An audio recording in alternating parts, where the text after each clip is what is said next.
Hello दोस्तों, random fun facts की एक और वीडियो में आपका बहुत बहुत स्वागत है। बट आज की वीडियो में हम केवल एक जगह की बात करेंगे। हाँ, इसी जगह में आप रहते हैं, बट ये काफी ज्यादा बड़ी जगह है। हम बात करेंगे अर्थ पर बैठकर आप जिस स्पेस की इनफाइनाइट जर्नी का हिस्सा हैं, उसी स्पेस के बारे में। दोस्तों, स्पेस की बातें जब भी छिड़ती हैं, तो ये बातें किसी को भी हैरान से भी ज्यादा हैरान कर देती हैं। दोस्तों, इस वीडियो में मैं आपको किसी एक पर्टिकुलर प्लेनेट के फैक्ट्स नहीं बताऊंगा, बल्कि स्पेस के अलग अलग स्टार्स, अलग अलग प्लेनेट्स और अलग अलग ऑब्जेक्ट्स के बारे में रैंडम फन फैक्ट्स बताने वाला हूँ। तो दोस्तों, मैं हूँ इस अल्फा फैक्ट्स नाम की स्पेसशिप का कैप्टन मोहम्मद काशिफ। अपने अपने स्पेस सूट पहन लीजिए, क्योंकि कुछ देर के लिए हम चलने वाले हैं स्पेस की हैरान कर देने वाली जर्नी पर और जानने वाले हैं 50 fun facts about space. Number 50, scientist के मुताबिक लाइफ गैलेक्सी के किनारे पर मौजूद प्लैनेट्स में ही पॉसिबल है, क्योंकि गैलेक्सी में जितना अंदर हम जाएंगे वहाँ बड़े बड़े स्टार्स काफी ज्यादा हैं, जो सुपरनोवा विस्फोट से लाइट ईयर की दूरी पर मौजूद प्लैनेट्स को भी तबाह कर सकते हैं। नंबर 49, हमारा सोलर सिस्टम भी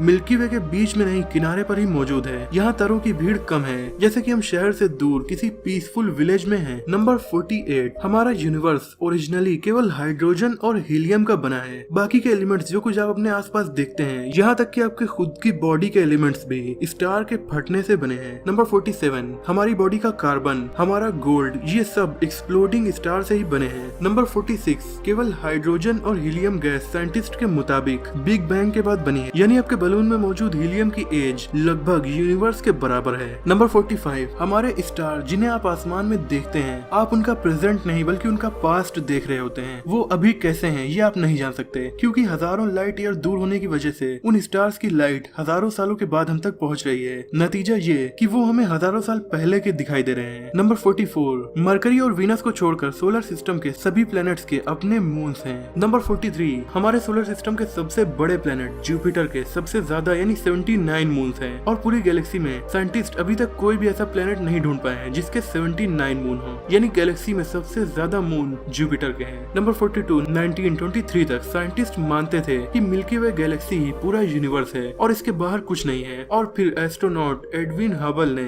डिस्कवर की एंड्रोमेडा गैलेक्सी, जो हमसे 7 लाख लाइट ईयर की दूरी पर है, और उसी दिन यूनिवर्स का साइज डबल हो गया। बट अब तक ऐसी अरबों गैलेक्सीज ढूंढी जा चुकी हैं और यूनिवर्स का एंड अभी तक किसी ने नहीं ढूंढा है। नंबर 41, चाइना की महान दीवार अंतरिक्ष से नहीं दिखती, ये एक मिथ है, लेकिन चाइना का एयर पोल्यूशन स्पेस से दिखाई पड़ता है। नंबर 40, पृथ्वी पर हर दिन लगभग 50 टन स्पेस रॉक्स और स्पेस डस्ट गिरती है। नंबर 39, पिज्जा हट से आप स्पेस में भी पिज्जा ऑर्डर कर सकते हैं। ये इकलौती ऐसी कंपनी है जो स्पेस में भी पिज्जा डिलीवर करती है। पिज्जा रशियन रॉकेट से इंटरनेशनल स्पेस स्टेशन तक पहुंचाया जाता है। अब स्पेस में जाने में कोई इशू नहीं होगा। नंबर 38, अगर आप अंतरिक्ष में रोएंगे तो अच्छी बात है, अपनों को याद करके रोना काफी अच्छी बात है, लेकिन आपके आंसू नहीं गिरेंगे, वो आपके चेहरे के आसपास कुछ इस तरह दिखाई देंगे। नंबर 37, अंतरिक्ष में खर्राटे लेना काफी मुश्किल है या फिर लगभग नामुमकिन ही समझिए, क्योंकि खर्राटे लेने की मेन वजह है सोना नहीं, ग्रेविटी। ग्रेविटी की वजह से आपकी जुबान मुंह में पीछे तक चली जाती है, जिससे आप खर्राटे लेने लगते हैं। बट जीरो ग्रेविटी में ऐसा पॉसिबल ही नहीं। तो क्या आप किसी के खर्राटे से परेशान हैं? उन्हें क्यों ना स्पेस में भेज दिया जाए। नंबर 36, आप अंतरिक्ष में सीटी नहीं बजा सकते, स्पेस सूट में भी नहीं, क्योंकि वहाँ एयर प्रेशर बहुत लो होता है। वैसे वहाँ सीटी बजाने की जरूरत भी नहीं पड़ेगी। नंबर 35, मून की स्मेल कैसी होगी? वहाँ गए एस्ट्रोनॉट्स के मुताबिक उसकी स्मेल बारूद की तरह है। OMG, हमारी पृथ्वी का चक्कर बारूद का गोला लगा रहा है, वो भी इतना बड़ा। हालांकि मून बारूद का नहीं बना है, केवल उसकी स्मेल बारूद की तरह है। नंबर 34, स्पेस में पैदा होने वाला पहला जीव कॉकरोच है। जी हाँ, हमारे किचन का ये चोर काफी ज्यादा अचीवमेंट हासिल कर चुका है और स्पेस में भी पैदा हो चुका है। 2007 में एक स्पेस शटल में 33 कॉकरोच के बच्चे पैदा हुए। पहली बार कोई अर्थ का जीव अर्थ के बाहर पैदा हुआ था, और तुम कॉकरोच को कोई मामूली कीड़ा समझते हो, गलत बात है। और तो और अंतरिक्ष में पैदा हुए ये कॉकरोच जमीन पर पाए जाने वाले कॉकरोच के मुकाबले काफी ज्यादा ताकतवर भी थे, यानी अगली बार किसी जीव को स्पेस में भेजने से पहले हमें सोचना पड़ेगा, क्या पता वो कितना ताकतवर बन जाए और पृथ्वी से हमारा खात्मा ही करने की सोच ले। नंबर 33, स्पेस में सबसे पहले जीव जो भेजे गए थे वो क्या इंसान थे या फिर मंकी या फिर डॉग? नहीं, वो थी हमारी प्यारी मक्खियाँ, और वो स्पेस फ्लाइट में सरवाइव भी कर गई थी। नंबर 37, एस्ट्रोनॉट के सर में खुजली हो तो वो क्या करेगा, क्योंकि स्पेस सूट पहनकर ऐसा करना तो नामुमकिन है, इसीलिए उसके हेलमेट में वेलक्रो पैच होता है जो उनकी इस जरूरत को पूरा करता है। आखिर एस्ट्रोनॉट भी इंसान ही तो है, उनके भी कभी भी खुजली हो सकती है, और खुजली ये नहीं देखती कि आप स्पेस में या फिर अर्थ पर। नंबर 31, मंगल ग्रह पर प्रेशर इतना ज्यादा कम है कि अगर इंसान वहाँ बिना स्पेस सूट के गया तो उसके खून में मौजूद ऑक्सीजन बबल्स में बदल जाएगी और तुरंत ही उसकी मौत हो जाएगी। नंबर 30, अंतरिक्ष में हमारे सबसे करीब जो चीज है वो है हमारा चांद, जिसकी दूरी हमसे लगभग 3,84,800 किलोमीटर है। आपको ये दूरी भले ही कम लगती हो, बट इतनी दूरी में अर्थ और मून के बीच सोलर सिस्टम के सभी प्लैनेट्स को फिट किया जा सकता है। नंबर 29, नेपच्यून हमारे सोलर सिस्टम का लास्ट नोन प्लैनेट है। इस प्लैनेट पर हवाओं की स्पीड काफी ज्यादा है, मतलब सोलर सिस्टम में सबसे तेज हवाएं इसी प्लैनेट पर चलती हैं। यहाँ हवाओं की स्पीड 2000 किलोमीटर पर आवर तक हो सकती है, यानी अगर आप इसकी हवा में उड़ गए तो आप हमारी अर्थ पर उड़ने वाले पैसेंजर एरोप्लेन से दोगुनी स्पीड में वहाँ उड़ेंगे। नंबर 28 हमारे सोलर सिस्टम को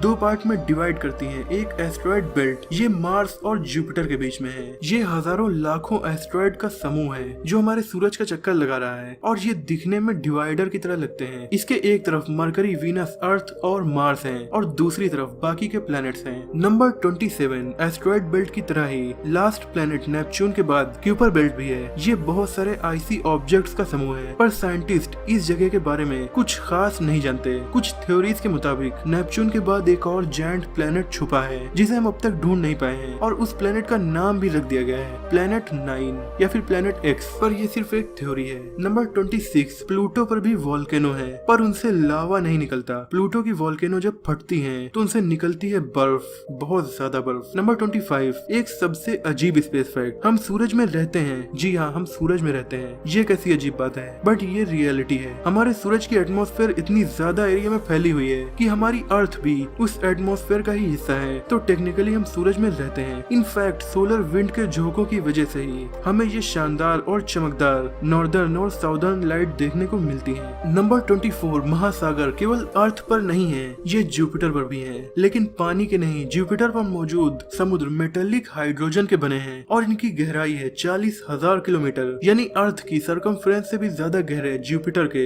मेटेलिक हाइड्रोजन के समुद्र हैं। नंबर 23 हमारा सोलर सिस्टम इस गैलेक्सी का इकलौता सोलर सिस्टम नहीं है। केवल हमारी मिल्की वे गैलेक्सी में ही तकरीबन 100 अरब सोलर सिस्टम मौजूद हैं। ये केवल एक गैलेक्सी की बात है, तो सोचिए पूरे यूनिवर्स में कितने होंगे, तो फिर लाइफ कितनों पर होगी। बट दूरी इतनी ज्यादा है कि हम पता भी नहीं लगा सकते। नंबर 22 सूरज के सबसे पास मौजूद प्लेनेट मरकरी है, बट सोलर सिस्टम का सबसे गर्म प्लेनेट मरकरी नहीं, मरकरी से 4 करोड़ 80 लाख किलोमीटर की दूरी पर मौजूद सोलर सिस्टम का दूसरा प्लेनेट यानी कि वीनस है। यहाँ का टेम्परेचर 468 डिग्री सेल्सियस तक हो सकता है। नंबर 21 केवल बड़े बड़े ग्रहों के ही मून्स नहीं होते, छोटे छोटे मीटियोर्स के भी अपने मून होते हैं। जैसे कि गैलीलियो प्रोब ने 1993 में पहली बार इस बात का पता लगाया था, जब उसने 32 किलोमीटर के एक एस्ट्रॉइड का चक्कर लगाता हुआ 1.6 किलोमीटर का उसका मून देखा। नंबर 20 इंटरनेशनल स्पेस स्टेशन पर अगर आप कभी जाएं तो आप पर डे 15 बार सूरज उगता हुआ और 15 बार सूरज डूबता हुआ देखेंगे। काफी अमेजिंग नजारा होगा। नंबर 19 स्पेस कहाँ से शुरू होता है? इसे कर्मन लाइन कहा जाता है। ये एक इनविजिबल लाइन है अर्थ की एटमॉस्फेयर में 100 किलोमीटर की ऊंचाई पर, यानी कि अगर आप 100 किलोमीटर ऊपर की तरफ जाएं तो आप कुछ ही देर में स्पेस में होंगे। नंबर 18 यूनिवर्स में एक जगह साइंटिस्ट को पानी का बादल मिला है। ये बादल इतना बड़ा है कि इसमें मौजूद पानी हमारे समुद्रों में मौजूद पानी से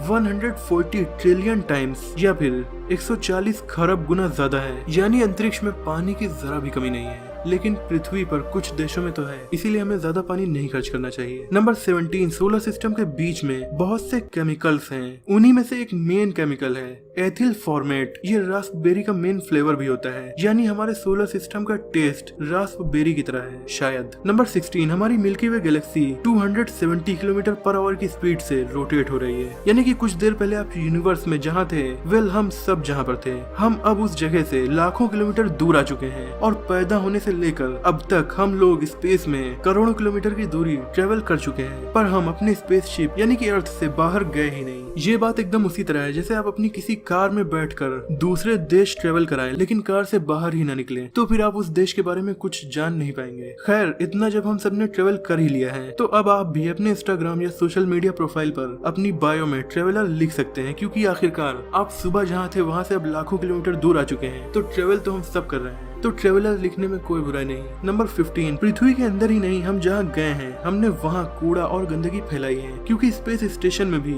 इंसान बहुत ज्यादा जाता रहता है, इसीलिए स्पेस में भी कूड़ा फैलाता है। पृथ्वी का ऐसे ही टूटे फूटे सैटेलाइट्स और भी तरह तरह के बेकार 8000 ऑब्जेक्ट्स चक्कर लगा रहे हैं, यह स्पेस जंक। नंबर 14, हमारा सूरज हमारी जमीन से इतना बड़ा है कि सूरज में 10 लाख अर्थ समा सकती है। नंबर 13, सूरज में हर घंटे जितनी एनर्जी प्रोड्यूस होती है वो 100 अरब न्यूक्लियर बॉम्ब के बराबर होती है। 100 अरब न्यूक्लियर बॉम्ब की एनर्जी केवल 1 घंटे में। किम जोंग उन को मिसाइल नहीं स्पेस रॉकेट टेस्ट करनी चाहिए और सूरज से ये एनर्जी नॉर्थ कोरिया लानी चाहिए। नंबर 12, जो धूप आपको लगती है उस धूप की उम्र लगभग 30,000 साल होती है। जी हाँ, सूरज की उन किरणों को अर्थ तक आने में तो केवल 8 मिनट लगते हैं, लेकिन उन्हें सन की कोर से उसकी सरफेस तक आने में 30,000 साल लग जाते हैं। फिर सरफेस से अर्थ तक वो तुरंत आ जाती हैं। सोचिए 30,000 सालों का सफर तय करके जो एनर्जी अर्थ तक पहुँचे, उनमें से बहुत सी धूप गंदगी वाली चीजों में भी पहुँचती है, जैसे कि गंदी नाली में। यानी उसकी 30,000 साल की मेहनत के बाद वो कहाँ पहुँची? नाली में। नंबर 11, सूरज हमसे काफी करीब है, बल्कि हमारे सबसे पास मौजूद तारा हमारा सूरज ही है। पर अगर हम सूरज तक 100 किलोमीटर पर आवर की स्पीड से जाना चाहें, यानी कि अपनी कार की स्पीड से जाना चाहें, तो वहां तक जाने में हमें लग जाएंगे 170 साल और वहां से धूप आने में केवल 8 मिनट लगते हैं। नंबर 10, सूरज मिल्की वे गैलेक्सी का चक्कर लगा रहा है, पर बहुत लेजी है, क्योंकि जिस स्पीड से वो मिल्की वे गैलेक्सी का चक्कर लगा रहा है, इस स्पीड से सूरज ने अपनी लाइफ टाइम में केवल 20 चक्कर ही पूरे किए हैं। सूरज चाचा, हमारे चांद से कुछ सीखो, वो हर महीने पृथ्वी का चक्कर पूरा कर लेता है और आपने अपनी लाइफ में केवल 20 ही चक्कर लगाए, शर्म की बात है। नंबर 9, सूरज का सरफेस टेम्परेचर 10,000 डिग्री सेल्सियस है, तो भला कौन वहाँ जाकर अपने आप को जलाना चाहेगा? पर आसमान में चमकने वाली हमारी बिजली, इसका टेम्परेचर सूरज की सरफेस टेम्परेचर से 5 गुना ज्यादा होता है और वो कभी कभी इंसानों पर गिरती भी है। उफ, ये काफी खतरनाक फैक्ट है। नंबर 8, हमारे सोलर सिस्टम का शेप के मामले में सबसे परफेक्ट गोला कोई प्लेनेट नहीं बल्कि हमारा सूरज है। ये डेंजर गोला है। नंबर 7, हमारे सूरज से जो एनर्जी निकलती है, यानी उसके 1 स्क्वायर सेंटीमीटर के एरिया में जो एनर्जी निकलती है वो 6400 वाट के लाइट बल्ब को जलाने के लिए काफी है। नंबर 6, हमारा सूरज बेहद गर्म है, लेकिन सभी तारे इतने गर्म नहीं होते, कुछ इससे भी ज्यादा गर्म होते हैं। पर कुछ स्टार्स ठंडे हैं और इतने ठंडे हैं कि हम उन्हें छू सकते हैं, बट आई एम श्योर वहाँ पर और भी बहुत से खतरे होंगे जो हमें उसे छूने नहीं देंगे। नंबर 5, जिन प्लैनेट्स में अर्थ की तरह फीचर्स होते हैं, यानी उनमें लाइफ सरवाइव कर सकती है और वो हैबिटेबल जोन में होते हैं, उन प्लैनेट को गोल्डीलॉक्स प्लैनेट कहा जाता है। अर्थ को भी गोल्डीलॉक प्लैनेट कहा जाता है। केवल हमारी गैलेक्सी मिल्की वे में ही ऐसे 50 करोड़ प्लैनेट्स मौजूद हैं। नंबर 4, यूरेनस इकलौता ऐसा प्लैनेट है जो अपनी एक्सिस पर नहीं, अपने साइड्स पर रोटेट होता है। ये प्लैनेट एकदम टेढ़ा है, ये अपनी एक्सिस पर 97.77 डिग्री झुका हुआ है और यहाँ 42 साल तक गर्मी होती है और 42 साल तक सर्दी, बट वहाँ की गर्मी भी हमारी सर्दियों से ज्यादा ठंडी है। नंबर 3, वीनस पर एक दिन 1 साल से भी बड़ा होता है। वो कैसे? क्योंकि ये प्लेनेट सूरज का एक चक्कर अपनी एक्सिस पर एक चक्कर लगाने से पहले ही कंप्लीट कर लेता है। वीनस पर एक दिन हमारे 243 दिनों के बराबर होता है और वीनस पर एक साल हमारे 224 दिनों के बराबर होता है। वाह, यानी वीनस पर हर दिन बर्थडे, ऑसम। नंबर 2, वीनस पर आप बर्थडे मनाएंगे कैसे? क्योंकि हम उस पर जा नहीं सकते, वो बहुत ज्यादा गर्म है, पर इसकी ग्रेविटी लगभग अर्थ की तरह ही है और इसके बादलों के ऊपर टेम्परेचर भी नॉर्मल है। मतलब ये कि साइंटिस्ट फ्यूचर में वहाँ ह्यूमन कॉलोनी बसाना भी चाहते हैं। बादलों के ऊपर उड़ते हुए शहर यानी फ्लोटिंग सिटीज वीनस पर बसाने का प्लान है, क्योंकि वीनस मार्स के मुकाबले हमसे काफी पास भी है। नंबर 1,